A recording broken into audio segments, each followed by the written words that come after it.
Стич. Могу бала негизи гимназияда окуйт да. Гимназияда окуйт. Алысыраак жерде жашайт. Анан таң атпай саат 5-те турат. Мамасы менен сүйлөшкөнбүз да. Туруп алып сабакка барат. 6-7 сабак өтөт. Туруп аяктан чыгып, сабактан чыгып, эптеп тамак жейт дагы. Анан бул жакка келет. Бул жакта дагы тренировкага чейин даярданып, мындай эс алып турайын деп айта берет да. Бак ушу азыр маяка чарчагандан маяка жатып, дагы күн чыгып калбады, уктап калыптыр да.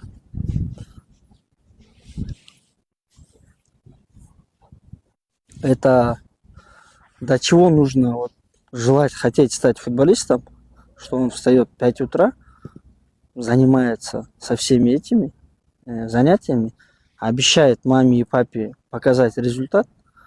В числе где-то 35 ребят он не боится конкуренции и недавно вот вышел со старта, да. Вот такое вот отношение. А есть ребята некоторые, которые опаздывают на тренировки. Сейчас еще 40 минут до тренировки, он уже бяхта, да, вот рад. Он еще час назад, по-моему, пришел.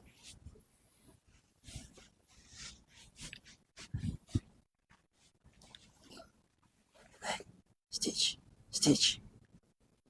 Карачы кандай чарчаган. Стич! Кандай? Келе болду. Кандай? Жакшыбы? Саат канчада турдуң эле? 5-теби? Нормально.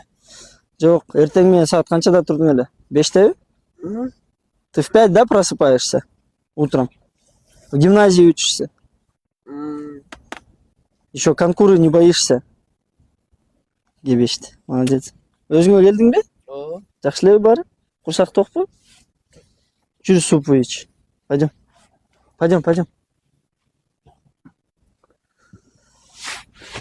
Я даже не знаю, что дальше добавить.